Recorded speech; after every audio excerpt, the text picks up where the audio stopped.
آج مشرق اور مغرب کی مشترکہ محبت جلال الدین روم کی رومانٹک شاعری ہے۔ انہیں مشرق نے مولانا روم اور مغرب نے رومی مان لیا ہے۔ جب امریکہ میں مسلمانوں کے داخلے پر پابندی تھی تو بھی مولانا روم کی نظمیں اسلامی پس منظر سے ہٹا کر ویسٹ میں منتقل کی جا رہی تھی۔ آج مولانا روم کی مصنوعات، شاعری اور بائیوگرافی سے متاثر ہو کر کتنی ہی کتابیں، تراجم، ناولز اور فلمیں بن رہی ہیں۔ ہاں، ایک سپوائلر آپ سنتے جائیں، آپ کے بہت سے کوٹس اور پوئمز جو آپ شیئر کرتے ہیں سوشل میڈیا پر، وہ انہوں نے کبھی کہے ہی نہیں تھے۔ یہ باغ کولمین، ایلف شفق اور دیپک چوپڑا جیسے مقبول مصنفین نے ان کی شاعری سے متاثر ہو کر اپنے انداز میں بعد میں لکھے ہیں۔ جدید رومی سے قدیم رومی بہت زیادہ مختلف ہے۔ ہم آپ کو اصل سند یافتہ 1207 میں پیدا ہونے والے رومی کی کہانی وہ کون تھا سیریز میں دکھانے جا رہے ہیں۔ کیورس فیلوز میں فیصل وڑائچ۔ محمد جلال الدین قدیم خراسانی ریجن کے علاقے بلخ میں پیدا ہوئے اور یہ جگہ آج شمالی افغانستان کا حصہ ہے۔ یہی وجہ ہے کہ قدیم اسکالرز جلال الدین رومی کو جلال الدین بلخی بھی لکھا کرتے تھے۔ کبھی بلخ خود مختار خراسان کا ایک اہم ترین شہر ہوا کرتا تھا۔ اسے 1000 شہروں کا ایک شہر اور شہروں کی ماں ام البلاد بھی کہا کرتے تھے۔ اس کی ایک اور بہت بڑی خصوصیت یہ تھی کہ یہ شہر قدیم شاہراہ ریشم کے کنارے پر واقع تھا۔ یہاں دولت کی بھی ریل پیل تھی، ثقافتی، سماجی اور روحانی میلے خوب سجتے تھے۔ ہزاروں قافلے ہر سال یہاں سے گزرتے ہوئے رکتے تھے، قیام کرتے تھے۔ مذاہب، روایات، سکوں، قصوں اور ذائقوں تک کا تبادلہ ہوا کرتا تھا۔ مشرقی ایشیا سے سینٹرل ایشیا اور یورپ تک لاتعداد مصنوعات آتی اور جاتی تھی۔ اسی ایکو سسٹم نے بلخ اور اس کے گرد سمرقند و بخارا کو امیر کبیر تہذیبی شہروں میں بدل دیا تھا۔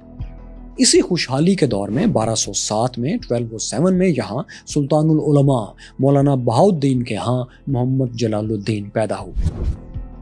ان دنوں مولانا بہاؤالدین اور مقامی حکمرانوں کی کچھ اچھی نہیں چل رہی تھی، ان بن تھی۔ جلال الدین کے والد بہاؤالدین شعلہ بیان مقرر بن کر حکمرانوں اور ان کے حامی علماء اور ججز پر بھی ٹوٹے پڑے تھے۔ وہ ان پر مذہبی اصولوں پر سختی سے عمل نہ کرنے اور کروانے کے الزامات لگاتے تھے، ان کا تمسخر اڑاتے تھے اور کئی مرتبہ ان کی تنقید، تحذیق یعنی انسلٹ کے دائرے میں بھی داخل ہو جایا کرتی تھی۔ اسی قسم کی تنقید کا جواب بھی بہت سخت آنا شروع ہو چکا تھا، اتنا سخت کہ ان کو گھر میں بھی تحفظ ملنا مشکل ہو چکا تھا۔ کیا ہوا کہ ننھے جلال الدین کے والد بہاؤالدین کو بلخ چھوڑنا پڑ گیا۔